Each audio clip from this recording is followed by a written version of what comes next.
This is the New York City FC Pregame Live.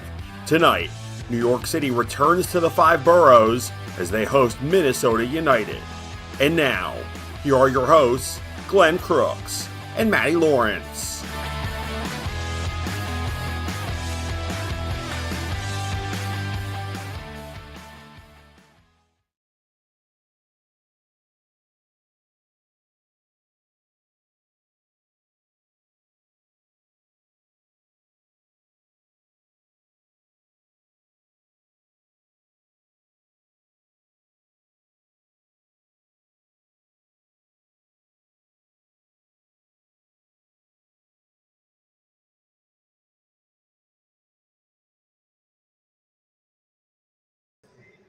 There we are. There's Matty Lawrence. I'm Glenn Crooks. A little bit later on at 2:45 p.m. to be precise. We'll have our live commentary beginning with the pregame show presented by Ford with an extended conversation with Pascal Janssen, who, Matty, you've heard the interview in full, and we've played some clips, but he was, I think one thing we're learning about Pascal Janssen, and I would say it's partly his Dutch upbringing. I know he was born in London, but he was raised in the Netherlands. And one thing I've noted over my time in covering the game and talking to a lot of coaches is the Dutch guys, they are very direct with their players. And we've found out with Pascal, he's open to describing things, not just with the media in general, but also with me just sitting with him one-on-one. Well, that works very nicely, Glenn, into my hatred of all things Dutch at the moment, in slightly joking there, or more to the point, I guess, Dutch people's hatred of football. Arnie Slot this morning. Yeah. Guess what? Liverpool conceded 3 goals in about 20 minutes, probably a little bit less than. Yeah. Pascal Janssen's side against Atlanta United scored 3 goals in about 22 minutes. How about that? So the correlation is real. There'd have been the odd rotten tomato or two thrown at various players. Yeah. And I'm with you. I didn't start that off very eloquently, but you're absolutely right. The Dutch guys predominantly seem to be very straightforward, very straight talking, very honest, and not in a massively disparaging manner, but in a certainly eloquent yet critical, but not condescending. There's many different adjectives you could use, but I like listening to the Dutch when they're talking about football. Not only do you like the Dutch way, I like the Dutch way of football, dating on back from what I can remember, Cruyff, obviously, all the way on down through. They're straight shooters. They're straight talkers, I guess. I'm not being such a straight talker. I'm talking too long here about the fact that I love the way they approach the game. And they approach the mistakes as well. I think in no uncertain terms, the Liverpool football team of this morning will know that they certainly didn't perform to the best of their ability. And certainly the NYCFC team will know exactly that from last weekend. And individuals as well, I don't think they mind really singling out individuals. And I don't think there's anything wrong with that as long as it's done in the right manner. And what we're referring to is 4-3, the defeat in Atlanta. And if you follow the team, you know the entire story. New York City took a 3-1 lead early in the second half and then surrendered 3 unanswered, including the game-winning goal off of a long distribution from Brad Guzan. Yeah. So let's take a look or a listen to how we described it last week on the New York City FC Network. This is Latte Lot scoring the game-winning goal. And keep in mind, again, New York City was up 3-1 in this game. And this is late on in the match now. And now there's a little miscommunication and a disastrous goal. Thiago Martins and Matt Freese. Martins was waiting for Freese to come out. He was trying to hold off the attacker. They're both in a bit of a argument as to how that one should have been played. It's a massive error by New York City FC.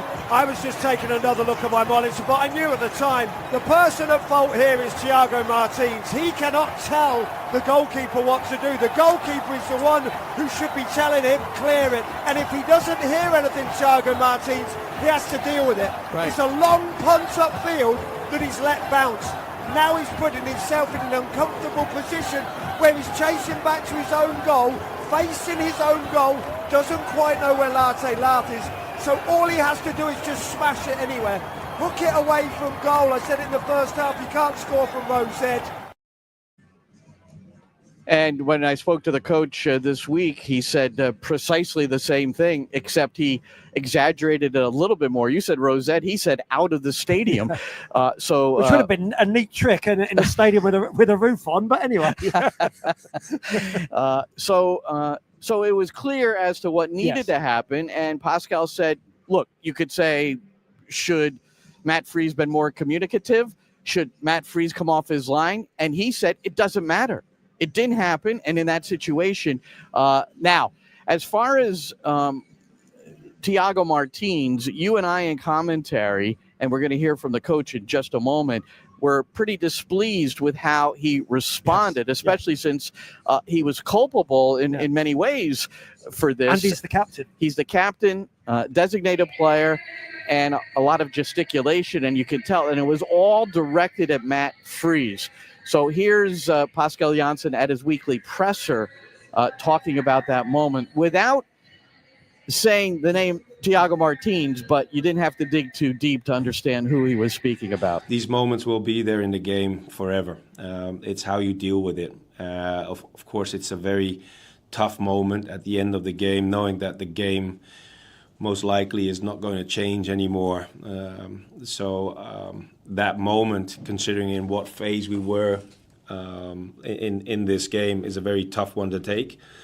But the way we reacted on the pitch is something that has been discussed in the first few days when we came in after the game, and is something that is something that we don't stand for. I don't want my team to act that way. I don't want any individual to act like that in my team. We win together, we lose together, and these type of moments will be there in the game always. And as I said to you, it's about the response. Now the next game, but also in the moment, the heat of the moment, take it like a man on the chin and move on. Yeah, so it's been addressed. So it was an interesting week, I think, in preparation for Pascal Janssen. First, you have to, and a lot of it was psychological, you have to deal with the response from the team for the first time in club history, losing a 2-goal lead and the match. They lost the match with a 2-goal lead for the first time ever. It was the first time in 16 outings where New York City scored 3 goals on the road since their expansion year 2015, and they lost the match. So there was a lot to deal with there. Then you've got the captain situation with Martins, and then you have this Minnesota United team who are one of the best in the league. In the last 5 weeks, only Inter Miami has more points than Minnesota. They're unbeaten 3-0-2 in that stretch after a defeat to LAFC. But the preparation was important because they've got these twin strikers, and we're going to talk about that in a little bit too. Yeah, it's how do you bounce back? Pascal Janssen said it. It's always how you bounce back from these things. You know, as a footballer, as a manager, as a head coach, a supporter, you know that you're going to have to deal with defeats. Nobody goes throughout their career without having to deal with a defeat. So it's learning how to deal with the defeat, learn how to deal with the defeat on the day, and learning how to deal with the defeat throughout the week in training. And now, ultimately, it's only today when you will see how you've dealt with the defeat, Glenn. It's today. How do you rebound from it? Pascal Janssen's rebounded from it by basically naming the same team, bar one.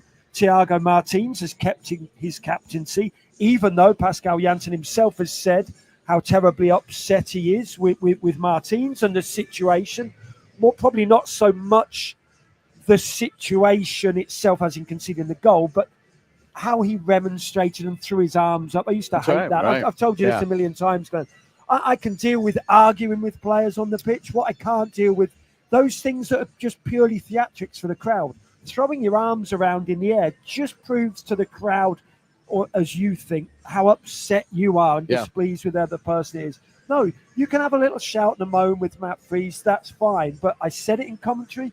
Pascal Janssen says it in your interview that everyone can listen to on our little pre-game lead up to this match, that you deal with the situation on the pitch first, kick the ball into Rosette, and then you have an argument with Matt Freese a bit of fisticuffs, whatever you want, in the dressing room, behind closed or doors, in a dead ball situation, maybe situation. just sort it out a little bit. Absolutely. Not you in the run can sort of it out a tiny bit. That's right. After the goal's gone in, at the center, but not as the smoke's billowing from behind the Atlanta goal and everything's focused on you, Matt Freese, the ball in the back of the net.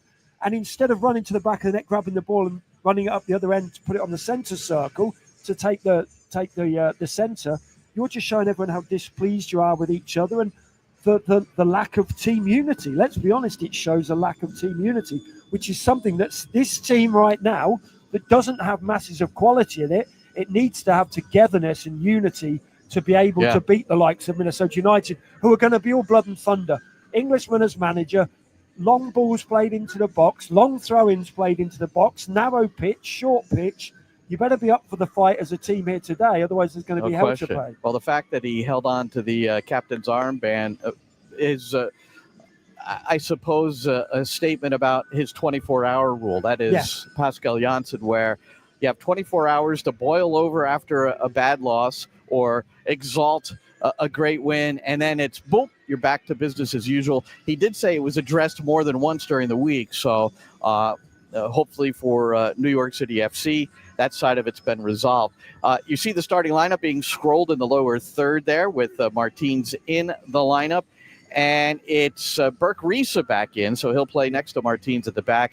Justin Hack will move into the midfield. Johnny Shore is on the bench at the start of this one. Hannes Wolf is starting his 7th consecutive game, 3 goals and 1 assist, tied with Alonso Martinez for the goal contribution league for New York City FC. And let's look back at his opening goal at Atlanta. I mean, things went well. He had a brace.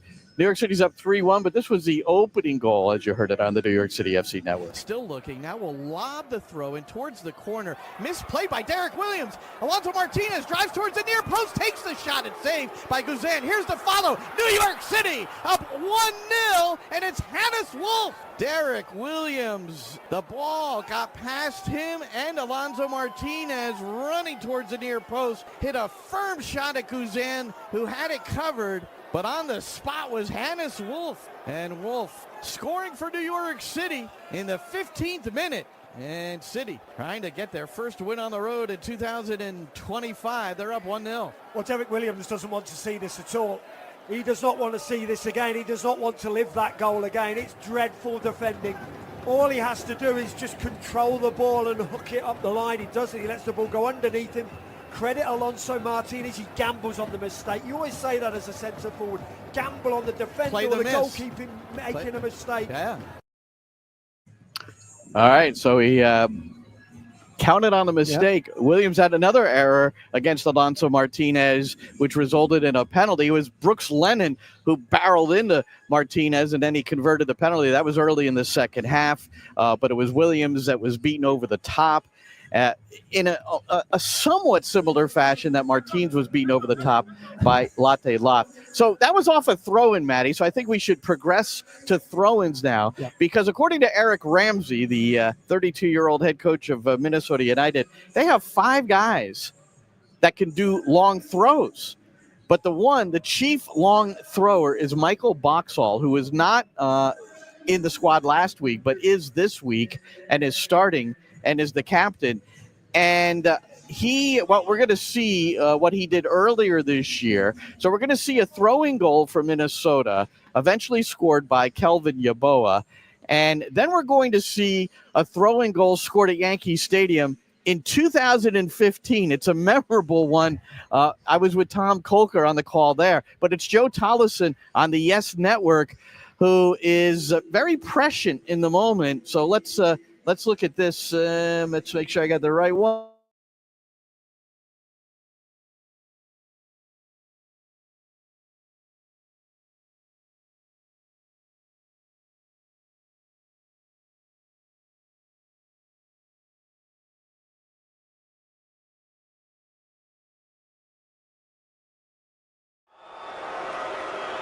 And unlike some of the other stadiums that have been narrow in the history of MLS, there's some room here to take throws, and Biesler whips it right at the top of the 6-yard box. There's the header and into the goal. to perfection. Eichel Para does it again for Sporting Kansas City off the powerful throw from Matt Besler. Well, there it was, Matty, and right to center half to center half. And Joe, how about that? Really setting it up nicely. But that was 2015, and you got to look right there at the end of how narrow the field is. So those balls are going to be launched in. And look, Pascal Janssen says, and he says right at the end of the interview today on the pregame show coming up at 2:45, that they don't want to give up throw-ins, corners, or free kicks because Minnesota leads the league in set-piece goals. Yeah, look, they've got height up front and they've got height in defence. So those players are all going to, the defenders are all going to come up. Boxall, we know, will take the throw on. They're going to play with three centre-halves. So there'll be all three centre-halves will come up for corners. And they've got the two centre-forwards who are all over 6 foot as well. This NYCFC side is not particularly tall. So, yes, if you are going to give away a throw-in, you've got to try and hook it up as far up the line as you can. You don't want to turn it behind for a corner kick, as you said. You certainly don't want to give away free kicks out wide. And what we do know about this pitch, and we're not going to dwell on it, but it's a small pitch. So Boxall's throw-in is a long, high, looping, not particularly long throw. But on this pitch, it will go to the near post area, if not to the middle of the goal. And they do have height. And that Besler throw-in happened right in front of us there, right just there. To the right, and his was a flat one. Flag. Yeah. A totally different trajectory. The trajectory is very interesting about it. So how many long throws did you have to defend in your career? Many. The likes of Rory Delap, whose son, he played for Stoke. His son Liam's now scored, I think, today yesterday for Ipswich. There's another guy called Dave Challoner from Tranmere. He could pretty much, on a proper field of correct size, could throw it from the halfway line into the box. That was not a great deal of fun. But yes, many. And the high looping ones were probably easier to deal with.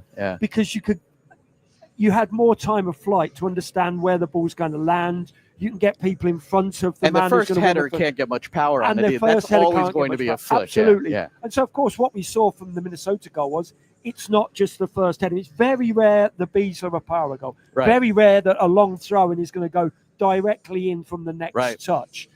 So, yes, it's all about the first ball trying to win it if you can. If you can't win it, just get it back up in the air or force it to go back up the air and then respond to the second and the third ball. Don't get caught ball watching it. It's the man, it's the person who's going to score the goal, not the ball. It is the man. You've got to make sure that you're picking up your men and tightly mark them, Glenn. And that's what has to be communication.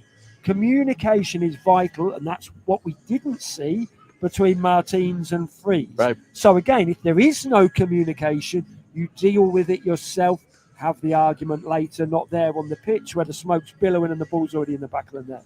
This is going to be the 6th time that these two meet. 2 wins, 2 losses, and a draw, so they're dead even. And because of COVID and because they're in different conferences, there was a pretty long gap between matches from 2019 to 2022. One final thing, there's a local kid, Tani Aluashei, who is a co-leader on the team with 4 goals. There are 2 strikers, have 8 goals between them, Kelvin Yeboah the other. But this gives you an idea, Matty, and we've got about a minute before we need to close, but this gives you an idea of how this team plays. They have an interesting statistic. They are, among the 30 teams, the average number of passes per team, just the number of passes not completed, is about 500. They are 170 fewer than that per game. Number 30 in passes attempted a game. So they're winning the ball and looking to get it forward like this. This was the second goal scored last week against RSL in a 2-0 win. But, I mean, they're just looking in. And here's the 2v2 that Aluashei has actually in the past described that is more difficult to deal with. He can score in the air, which he did earlier in this game, left-footed, right-footed, but that's what New York City's got to deal with today is maybe at times those 2v2 situations, which I'm sure they want to escape from.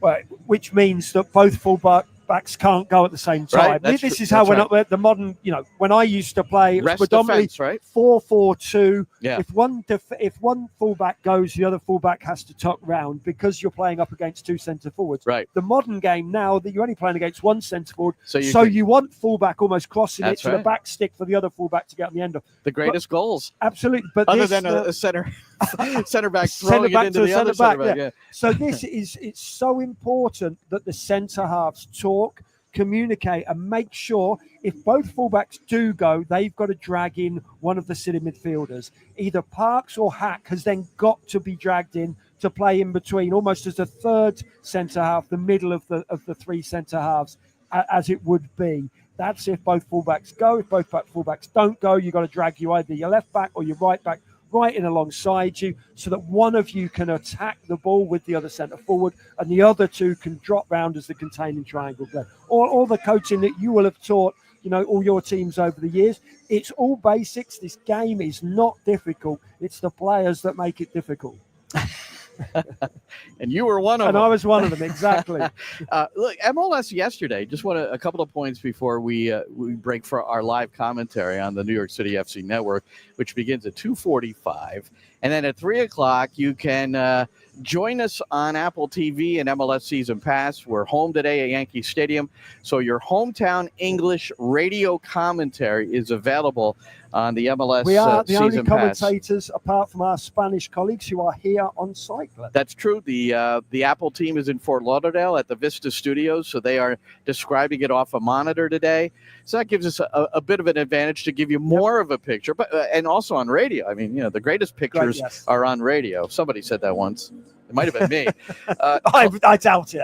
It's probably someone slightly smarter than you. Columbus beat Montreal 2-1 yesterday. Wilfred Nancy is now tied with Bruce Arena and Bob Bradley for highest winning percentage through 75 matches. 66% of his games he's won. That's incredible. He's not long for MLS, you wouldn't think, unless he's just really happy in Columbus and just wants to stay. And to speak of Bruce Arena, today, MLS did a really cool thing, I think, with the schedule, and that is the San Jose Earthquakes are hosting DC United. It's the 30th celebration of 30th year celebration of MLS. And the very first game was played on this date in 1996. It was San Jose hosting DC United. Arena was coaching DC United and lost when Eric Winalda scored for the Quakes. Now Bruce is with the Quakes. DC United is in. So that's the game right after us. It's a kind of a triple header today in MLS. Then it's Miami hosting Toronto, one of the winless teams in MLS, including the LA Galaxy. They still don't have a win through 7 games, the defending MLS Cup champions. All right, got to wrap it up here. So that's Matty Lawrence. I'm Glenn Crooks. Chris Sakonis behind us here. He's going to help us out with our broadcast coming up. Again, 2:45 on the network, nycfc.com/radio, TuneIn app, and the MLS Season Pass today for that commentary. As New York City looks to bounce back and recover from what was a fairly disastrous result a week ago in Atlanta. So for Matty, Chris, I'm Glenn, and thanks for joining us here, and look forward to chatting with you again soon. Take care. Enjoy the game.